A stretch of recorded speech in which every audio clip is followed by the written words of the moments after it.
Bulan Ramadan, bulan rahmat. Hasrat Persatuan Khairat Kematian Khariah Masjid Sharifah Husna Pendang untuk memiliki sebuah van jenazah direalisasikan dalam bulan ini. Pertubuhan Kebajikan Abdul Rahman bin Auf tampil menyampaikan sumbangan tersebut kepada Khariah Masjid berkenaan. Imam Masjid Khairul Anwar Hashim berkata sumbangan ini diberi ketika mereka amat memerlukan sebuah van jenazah yang baru bagi menggantikan van sebelum ini yang terlalu uzur. Dengan adanya kenderaan tersebut, ia dapat menyelesaikan masalah terutamanya dalam menjalankan tanggungjawab fardu kifayah berkaitan pengurusan jenazah. Saya ingin menzahirkan rasa syukur kepada Allah SWT dan setinggi penghargaan serta terima kasih kepada Pertubuhan Abdul Rahman bin Auf kerana bermurah hati menerima orang kata apa dan meluluskan sumbangan van jenazah, kerana dengan pemberian van jenazah ni dapat menyelesaikan banyak pengurusan kami. Pengerusi Pertubuhan Kebajikan Abdul Rahman bin Auf, Muhammad Abdul Khabir Ahmad Bahaudin memaklumkan sumbangan tersebut menerusi projek wakaf van jenazah dengan dana hasil sumbangan orang ramai.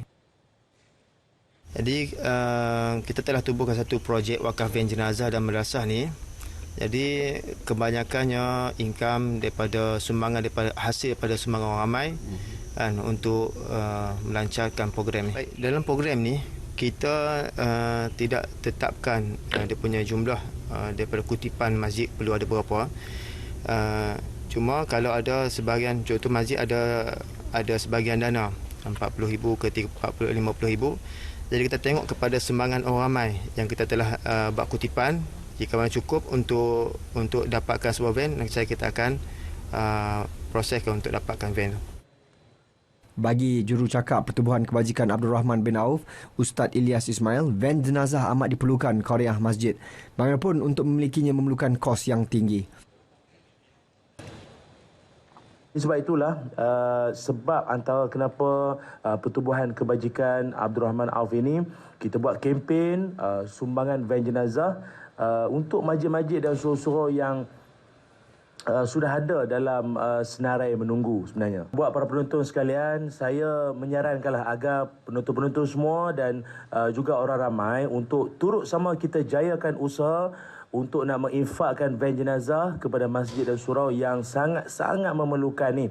Dan tugas untuk menguruskan jenazah ni hukumnya ialah fardu kifayah. Selain penyerahan kepada Masjid Sharifah Husna, sebuah lagi van jenazah diserah kepada Khariah Masjid Dar Anwar, Kuala Nerang. Manakala 3 lagi akan diserah dalam tempoh terdekat kepada Khariah Masjid Abdul Rahman Merbuk, Masjid Ijtihad Kuala Ketil dan kepada sebuah madrasah pengajian Islam di negeri ini. Penyerahannya juga akan dibuat kepada Surau Taman Desa Permai Tampin Negeri Sembilan. Orang ramai yang ingin memberikan sumbangan kepada pertubuhan ini boleh layari Facebook Projek Wakaf Van Jenazah. Secara purata, harga sebuah van jenazah melalui Projek Wakaf Van Jenazah ialah RM125,800.